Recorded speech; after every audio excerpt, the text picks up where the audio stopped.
Bu Mia Inayati Rahmanis. Saya tahunya baru Bu Mia Inayati aja ya, ternyata ada belakangnya juga ya. Oke. Baik, tanpa berpanjang kali lagi-lagi kita berikan kesempatan untuk Bu Mia. Kita sambut dengan takbir. Allahu Akbar. Silakan Bu Mia.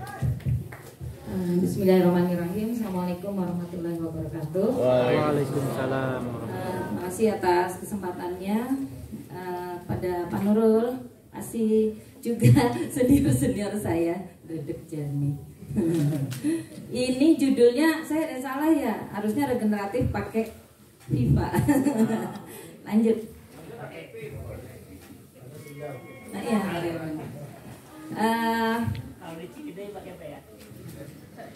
Kita mulai dengan Indonesia, karena saya berdiri di hadapan seluruh guru-guru sekolah alam Nusantara se-Indonesia. Saya ingin mengajak kita semua untuk merasakan bahwa kita adalah negara yang besar, negara yang kaya, di mana Allah telah mentakdirkan kita Indonesia ada di garis khatulistiwa yang menyebabkan Indonesia beriklim tropis, kemudian akan memberikan dampak yang luar biasa dengan banyak kekayaan yang kita miliki. Lanjut. Indonesia luas wilayahnya adalah 1.904.570 km persegi. Jumlah pulaunya juga banyak, 17.504 dan sekitar 6.000 belum bernama, tapi ada yang sudah dijual. Kemudian luas perairannya juga lumayan juga, 3.110.000 km persegi. Garis pantai 108.000 km, jumlah penduduk yang juga banyak 270 juta jiwa sekian, 270 juta sekian jiwa. Kemudian keanekaragaman hayati terbesar kedua di dunia. Lanjut.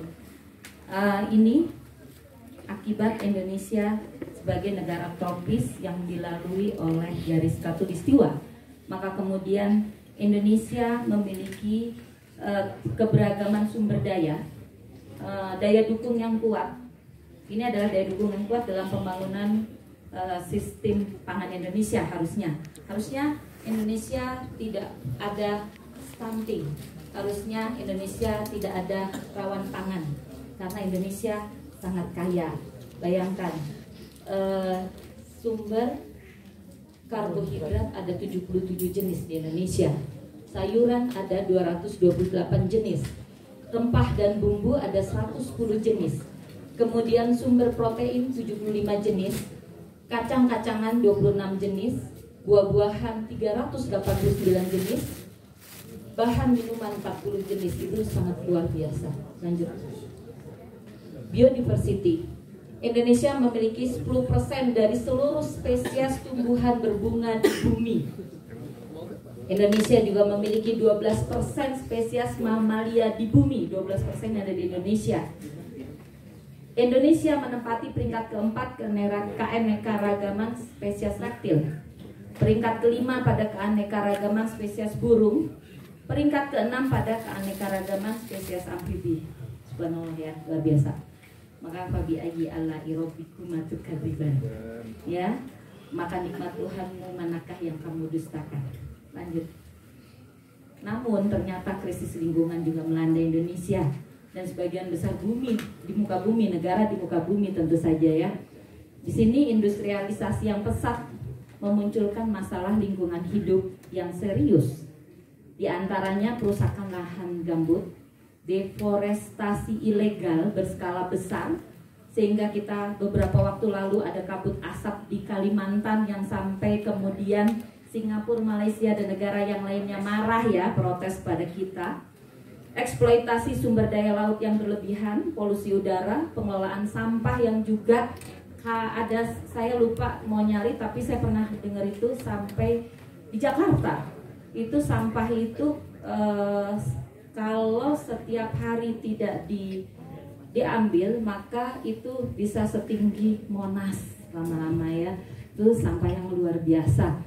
Nah, kemudian juga hingga penyediaan air dan sanitasi yang harusnya memadai. Lanjut. 2018 49,7% dari luas daratan Indonesia itu ditutupi hutan. Tapi sebenarnya di 1950 angka itu adalah 87%. Jadi sudah turun berapa persenkah?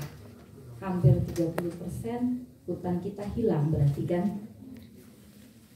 Karena tahun 2018 49, hampir 40, itu luar biasa. Ya, sejak dasawarsa tahun 70-an, produksi kayu bulat berbagai tanaman perkebunan dan pertanian bertanggung jawab atas sebagian besar deforestasi di Indonesia, dan didorong belakang ini oleh industri kelapa sawit. Ya, terus kemudian Indonesia juga menyebabkan Indonesia menjadi penghasil emisi gas rumah kaca berbasis hutan terbesar.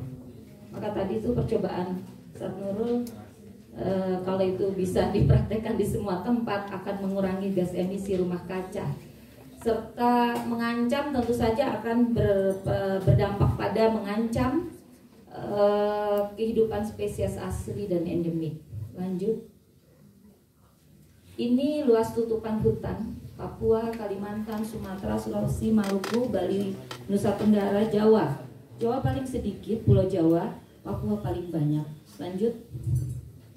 Secara keseluruhan data BPS menyatakan bahwa berkurang dari 2017 sampai 2021 610.405 hektar loh. Kita sekolah kita ada yang berhektar-hektar sampai 10 hektar, jarang ya. Ini hilang segitu banyaknya. Lanjut. Ini data saja, lanjut lagi aja. Lanjut, ini data lahan sawah yang hilang dari tahun ke tahun. Lanjut. Di Indonesia berarti ini hanya data dari BPS adanya dari 2013 sampai 2015. Itu dari 2013 8 juta sekian. Jadi akhirnya total pengurangan adalah 41 ribu hektar. Itu sawah yang hilang. Hilang kemana? Ditelan bumi? Enggak. Nanamnya nanam rumah, nanam beton ya, nanam hotel dan sebagainya. Lanjut. Penyusutan luas lahan pertanian terbesar itu cukup banyak ya, intinya begitulah. Pulau Jawa yang paling banyak. Lanjut. Nah, ini surat Ar-Rum ayat 41, terjemahannya, telah nampak kerusakan di darat dan di laut disebabkan karena perbuatan tangan manusia, supaya Allah merasakan kepada mereka sebagian dari akibat perbuatan mereka, agar mereka kembali ke jalan yang benar. Di tafsir Jalalain itu sangat detail disebutkan kerusakan di darat disebabkan terhentinya hujan dan menipisnya tumbuh-tumbuhan, ya. Kemudian di laut yang maksudnya negeri-negeri yang banyak sungainya, sungai menjadi kering. Udah banyak sumber air hilang. Kalau boleh dihitung, kalau kita punya data bisa cari berapa sumber air yang hilang dalam kurun waktu berapa. Padahal manusia butuh sumber air. Segala sesuatu pasti butuh air. Terus kemudian dan lain seterusnya, nanti baca sendiri ya. Lanjut. Ini berdampak pada kemungkinan, ini juga ada banyak data tentang orang miskin di Indonesia mencapai sekian juta orang. Lanjut. Terus kemudian ini kalau mau dibuka urutan negara termiskin Indonesia urutkan berapa masuk. Lanjut. Kalau biasanya hubungannya dengan pangan. Ini adalah gambar SDGs ya.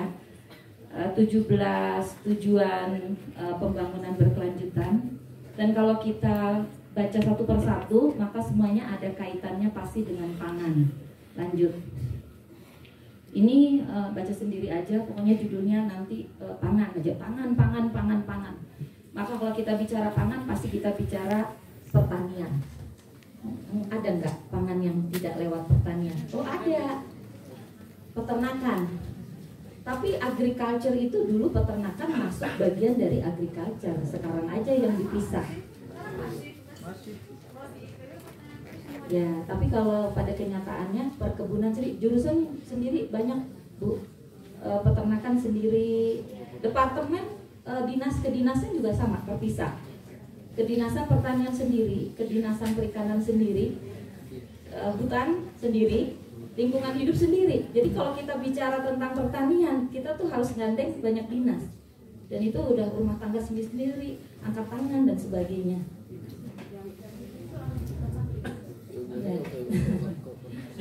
Lanjut. Ya, harusnya jadi satu. Maksudnya begini, bahwa zaman dulu orang bertani itu pasti bisa beternak, pasti bisa perikanan sekaligus. Nggak ada pengkotakan, kalau saya bertani saya nggak bisa bikin peternakan, kalau saya peternakan saya nggak bisa bertani, kalau saya bertani saya nggak bisa ngurus ikan. Padahal harusnya itu jadi satu, karena itu hubungannya dengan pangan. Lanjut. Maka Direktur FAO tahun 2016 beliau mengatakan setiap tujuan pembangunan berkelanjutan memiliki relasi baik langsung maupun tidak langsung dengan pangan dan pertanian. Lanjut. Kita baru masuk ke regeneratif agriculture circular. Lanjut. Pertanian menjadi sektor yang sangat penting. Dengan penduduk Indonesia yang mencapai 273 juta jiwa, masa depan pasti akan bertambah. Bukan hanya kecukupan pangan, juga gizi. Maka harapannya zero stunting tentu saja ya. Cuma masalahnya kita dihadang oleh banyak hal belakangan ini. Ada COVID ya, kemudian sebagainya. Perekonomian yang kemudian turun, bahkan kemudian pertanian pun terdampak. Ya, cukup terdampak.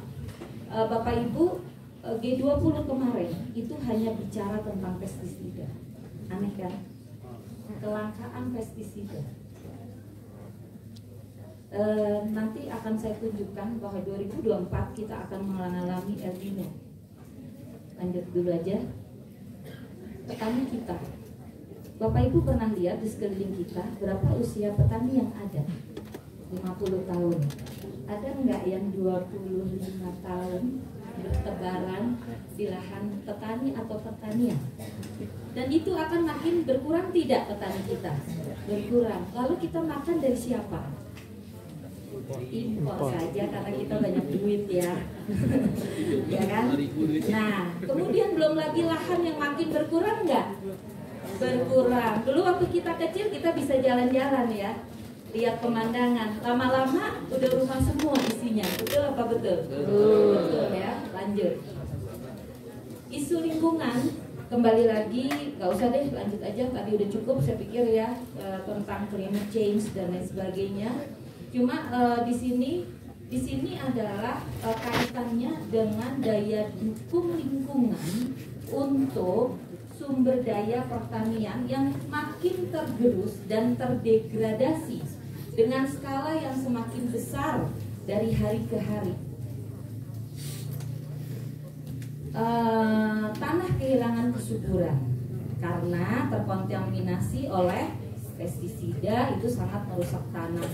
Ceritanya akan panjang, Bapak Ibu boleh lihat di film Kiss the Ground. Itu cakep banget. Kiss the Ground, mencium tanah, Kiss the Ground. Tapi biasanya kalau mau yang lengkap dia berbayar ya biasanya ya. Tapi kalau yang itu biasanya kepotong. Kiss the Ground itu lumayan pengetahuan bagaimana sih kok bisa gitu ya, bahwa lahan pertanian itu tergerus sumber dayanya oleh pestisida, oleh pupuk-pupuk yang tidak organik. Kemudian bakteri bertanggung jawab terhadap kesehatan tanaman, sehingga sering dianggapnya mikroorganisme. Virus bakteri itu mikroorganisme yang ada di tanah, dianggapnya itu harus dihilangkan. Mungkin yang dari jurusan pertanian tahu banget tentang ekologi tanah. Kalau di jurusan ekologi tanah, di situ tahu banget harusnya bagaimana memperlakukan tanah, karena dalam segenggam tanah yang subur itu terdiri dari jutaan mikroorganisme. Bahkan disebutkan lebih banyak dari jumlah manusia yang ada di muka, yang di atas bumi. Coba bayangin. Dan itu yang membuat tanah kita subur sesungguhnya. Tapi masalah yang terjadi adalah kemudian terjadi kerusakan tanah. Lanjut. Limbah. Ya, ada penumpukan limbah. Orang buang limbah. Kita mikirnya pabrik, industri. Tapi sesungguhnya rumah tangga juga membuang limbah. Tidak hanya plastik, tapi juga sisa-sisa makanan yang dimakan. Betul nggak? Apalagi kalau manten, bahasa Jawa mantenan ya. Apalagi kalau nikahan, walimahan, hajatan, berapa banyak orang ambil makanan hanya untuk nyoba, diambil kemudian disimpan di bawah kursi. Dan itu dibuang kemana teman-teman? Dibuang ke tempat sampah. Padahal itu akan mempertinggi gas emisi rumah kaca. Teman-teman tahu nggak berapa rumah sakit yang ada? Apakah pasien-pasien itu semua makan? Enggak semua. Kemana makanan sisanya? Dibuang kemana? Terus restoran, terus hotel. Dan dibuangnya kemana? TPA semua. Dan jempol banget di Bogor kalau nggak salah ada Instagram yang beredar, ada yang mengumpulkan sisa-sisa makanan untuk dibuat kompos. Dan itu keren sekali, akan mengurangi limbah, akan mengurangi gas emisi rumah kaca. Nah, ini akan menyebabkan luar biasa, akan mencapai, hal tersebut berdampak emisi gas rumah kaca mencapai 1.702 megaton CO2. Megaton, nggak main-main. Ya, dan kehilangan ekonomi kalau dirupiahkan 213 sampai 551 triliun per tahun, setara 4-5% PDB Indonesia. Indonesia kaya. Tapi kenapa ada yang stunting? Kenapa ada yang buang-buang makanan? Harusnya nggak ada dong, berlebih. Ya. Nah, lanjut aja. Kalau begitu, maka kemudian di sini penting untuk meningkatkan produksi pertanian supaya nggak ada stunting kan gitu ya. Terus kemudian cuma masalahnya adalah bagaimana produksi itu harus disertai dengan sustainability, keberlanjutan yang akan tercapai dengan menjaga ekosistem yang tetap sehat, menghindari eksploitasi sumber daya alam yang berlebihan, dan menjaga kelestarian lingkungan. Jadi kalau bicara pertanian regeneratif itu apa? Pertanian yang konservasi. Gampangannya begitu. Ya, dengan demikian perlu diterapkan pertanian lingkungan, pertanian konservatif, bahkan bersifat mengembang atau dikenal dengan pertanian regeneratif. Lanjut. Undang-undangnya ada loh. Undang-undangnya nomor 22 tahun 2019. Pasal 13. Disebutkan bahwa pemanfaatan lahan untuk keperluan budidaya pertanian dilakukan dengan pendekatan pengelolaan agroekosistem atau konservasi. Berdasarkan prinsip pertanian konservasi, pertanian regeneratif adalah model pertanian yang mengintegrasikan pertanian konservasi dan pengelolaan agroekosistem. Jadi paham ya apa itu kalau bicara regeneratif. Lanjut. Sistem pertanian regeneratif merupakan pertanian masa depan yang menyisakan limbah.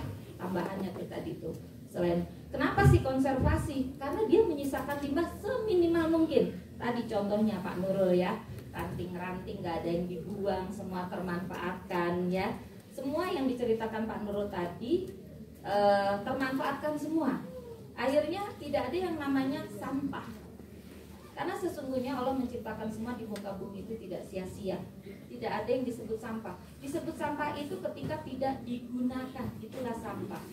Maka sisa makanan kalau digunakan menjadi tidak sampah.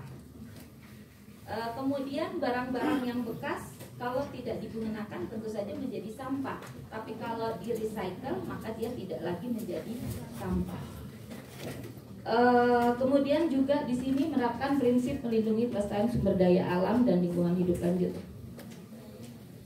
Kita masuk ekonomi sirkular. Lalu apa? Karena tadi saya di depan regeneratif sirkular. Ada tambahan kalimat sirkular. Sirkular itu lawan katanya dari ekonomi linear ya. Kalau linier, dia mengambil sumber daya alam tanpa memperbaharui. Dia hanya mengambil, dia hanya mengeksploitasi. Tapi kalau sirkular, dia menjaga, melestarikan, ya, tidak hanya menggunakan saja. Tidak ada limbah. Ekonomi sirkular tidak menimbulkan limbah. Jadi semua ekonomi yang menimbulkan limbah, dia bukan ekonomi sirkular. Pertanian yang regeneratif sirkular, kalau dia menghasilkan limbah, maka dia baru regeneratif tapi belum sirkular. Tapi sesungguhnya regeneratif pun tanpa limbah harusnya.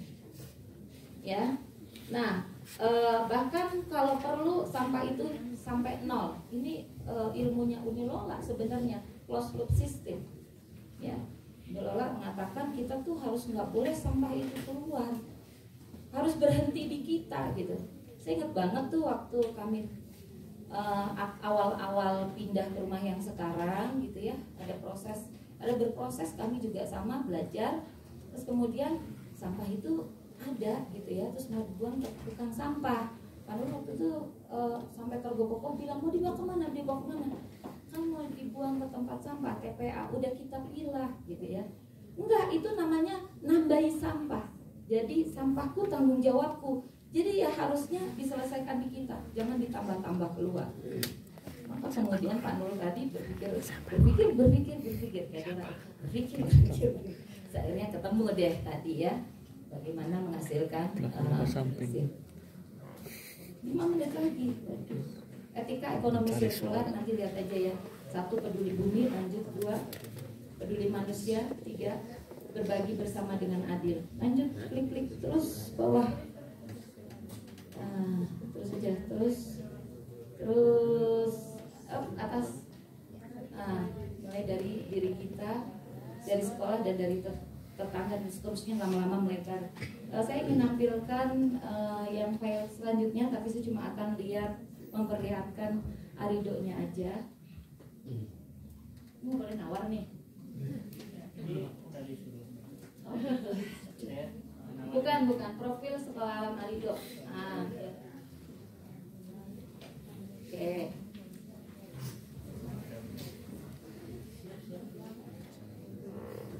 Ke bawah terus ke bawah. Terus up atas. Nah, ini closed loop system. Closed loop system ya.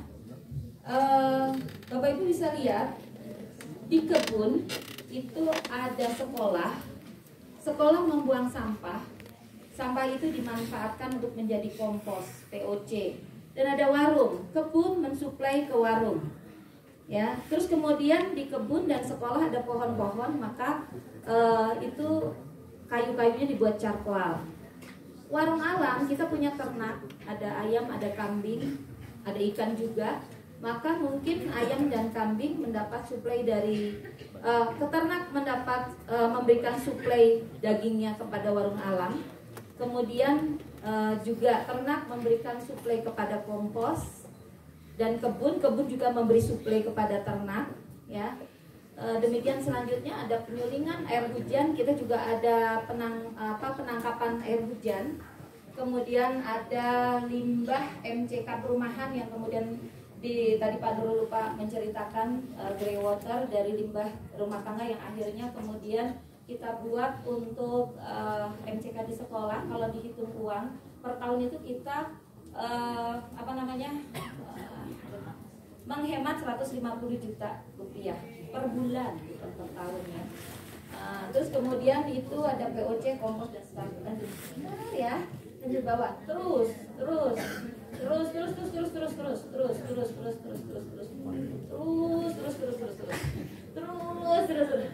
Lah, begitu. Nah, nomor 25, ada 25.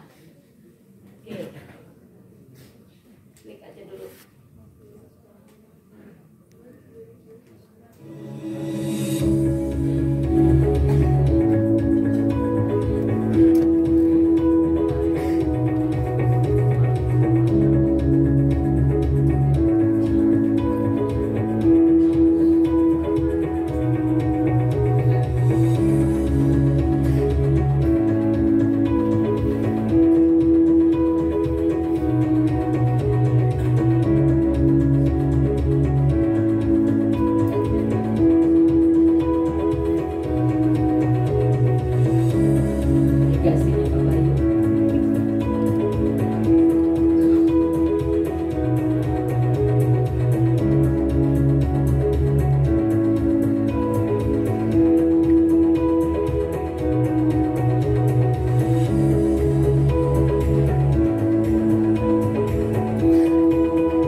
Najwa Shihab kan? Oke.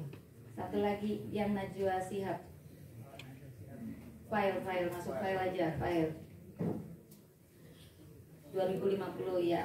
Silakan nonton dulu ya. Dunia di tahun 2050. Bayangkan, udara saja tidak berpihak kepada kita. Suhu memanas ekstrim. Sebagian orang terpaksa mendekam setiap hari di ruang ber-AC dengan handuk basah menyeka wajah. Mata terus berair. Dan kita hanya dapat tertidur di setiap subuh karena cuma itu waktu yang cukup sejuk. Di luar tembok rumah kita, peningkatan suhu menyebabkan kekeringan parah di banyak belahan dunia. Hanya orang kaya yang bisa membayar air. Keran-keran di tempat publik dikunci.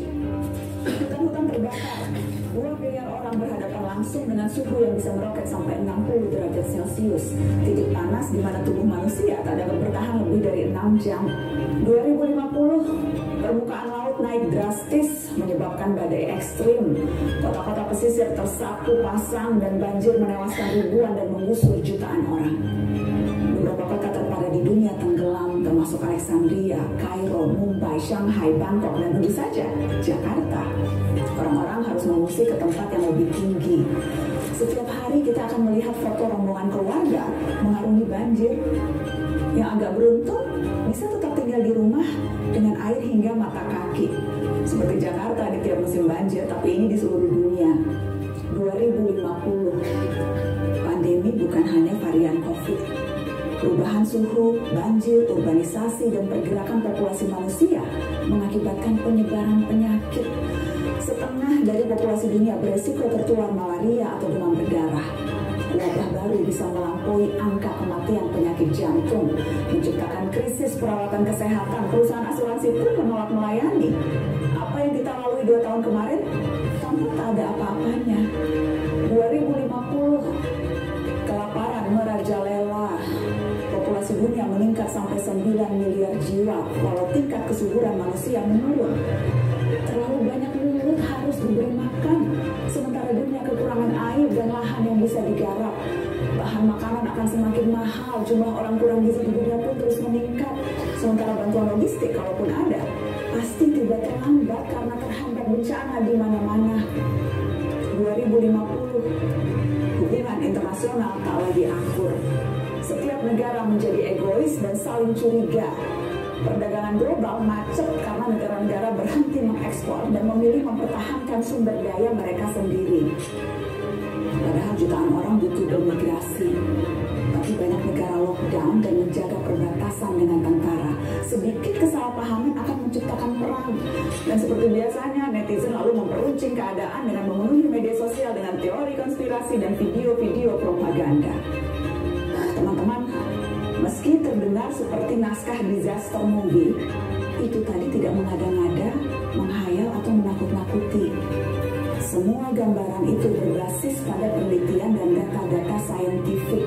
Hitungan skenario 2030, 2050, 2100 per tahun semuanya ada. Isu ini bahkan telah mempertemukan para pemimpin dunia, tak terkecuali Indonesia. Kemarin Presiden Jokowi hadir dalam KTT COP26, sebuah forum tingkat tinggi yang diikuti 197 negara. Mereka membicarakan masa depan, rencana untuk menghalangi skenario-skenario tadi terwujud. Memang sulit, karena masing-masing negara punya kepentingannya sendiri. Akan ada tarik ulur yang berbelit-belit, tapi kesepakatan harus dilaksanakan. Dunia harus melakukan pengurangan karbon secara progresif, mencapai target 0 emisi segera. Negara-negara maju yang secara historis lebih bertanggung jawab harus mau membantu pendanaan negara-negara lain untuk ikut memerangi krisis iklim. Dunia berpacu dengan waktu. Gelisah tidak akan menghalangi 2050 sampai di kalender kita. Kita harus serius mempelajari isu ini, termasuk mengawal kebijakan dan langkah-langkah pemerintah. Sorotan terhadap COP26 menegaskan Indonesia selama tinggal di planet yang sama tidak terbebas dari resiko maupun tanggung jawab. Ada yang bisa kita lakukan sebagai individu, tentu saja itu perlu. Namun rangkaian kebijakan negara yang berdampak signifikan, itu yang paling kita butuhkan segera. Kita tak bisa memilih planet, tapi masa depan bisa